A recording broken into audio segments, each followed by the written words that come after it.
Hi, this is Evan, and I'm your host for Wine Couch TV. This week, I thought I would talk to you about what I'm getting a lot of email on today, and that's this whole concept of what are the good values, what are the good buys out there. In the current economic times that we're living in right now, people do not necessarily have the $30, $40 a bottle to go out and shop for a wine, and they're looking for a better price point. So we're going to talk a little bit about value. We're also going to talk about the other V word, which is equally important to me, and sort of a subplot of value, and that is versatility, and the way you can take a wine and have it over multiple dishes, multiple courses, or perhaps even multiple days with a little bit of a gas sparging in there. So what is value? Value to me is two things. Value is not necessarily inexpensive, but value is delivering more than what you bargained for. So, that could be a $6 bottle of wine that tastes like a $15 bottle of wine, but that can also be, in this day and age, that $25 or $30 bottle of wine that literally tastes like a $60, $70, or $80 bottle of wine. So value is something that you're going to want to play around with and look for, but for most people, value today does mean, in fact, good bargains, and that's why we spend time each week with our whole concept of everyday pricing. So we'll talk about that in a moment.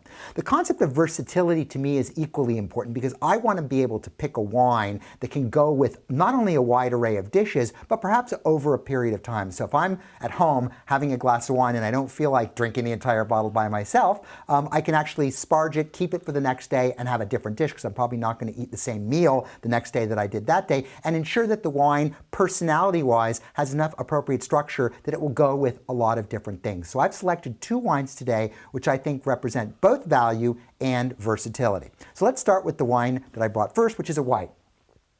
This is the 2007 vintage of Sbragia Family Vineyards Home Ranch Sauvignon Blanc. Now, this particular wine carries a price tag of sort of what I would call the high everyday, low premium price point in there. So it's sort of right on the bubble from a pricing standpoint, but more importantly, it delivers Sauvignon Blanc-wise more than a lot of wines that cost literally 30, 40% more than it does. It's from the Dry Creek Valley.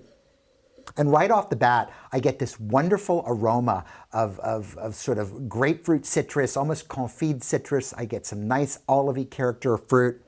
I get a little bit of almost like a hay or an alfalfa character, which is very typical of that part of the world, and just sort of a spicy almost terroir to it. It actually smells very much like a white Grave or a Loire Valley wine. It has sort of a very Euro character.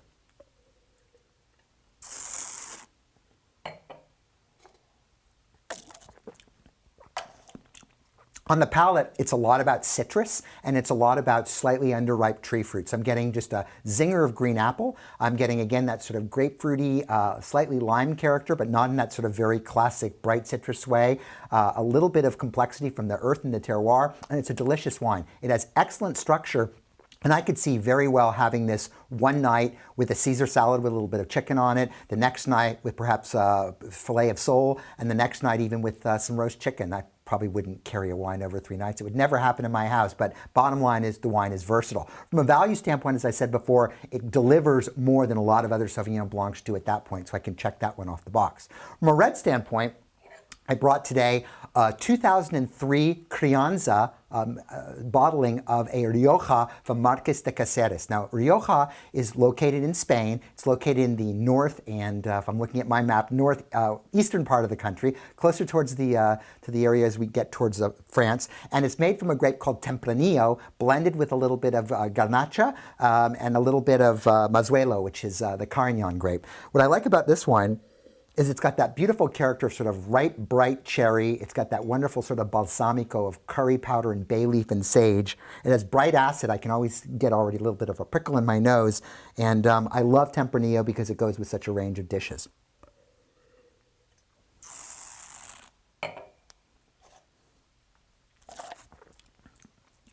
Yummy.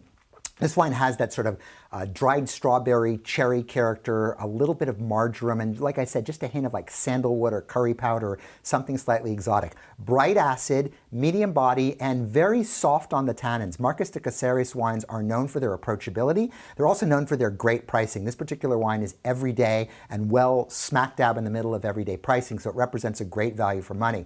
Rioja, by definition, is versatile because you can find it red, You can find it pink, you can also find it white. But this particular red Rioja is going to be as happy alongside a breast of duck as it's going to be a lamb chop, as it's going to be just a simple vegetarian pasta. It can hang in there with all three. So it also checks off the box for my mark of versatility. So value and versatility, 2 focus points for this week. Our wine word of the week, or wine couch word of the week this week, is Crianza. Now, Crianza is a term that you will see exclusively used in Spanish wines. You'll see it in Rioja mostly, but also in other parts of the country. And what it refers to is literally a classification that is not what they call joven. Joven is J-O-V-E-N, means unoaked, and it's not reserva, which means some oak and some bottle age. This is that sort of sweet spot of just a deft amount of oak and a deft amount of bottle age, but still preserves all that freshness and wonderment of the wine without being sort of Chateau 2x4.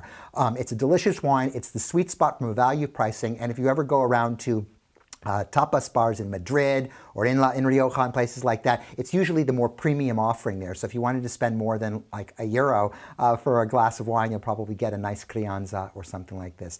Anyway, that's all the time we have for this episode. I'd encourage you when you're going out to shop to look for value, ask your retailer, and think about versatility at table in terms of spreading it over a couple of meals, maybe even a day or two. Until next time, you take care.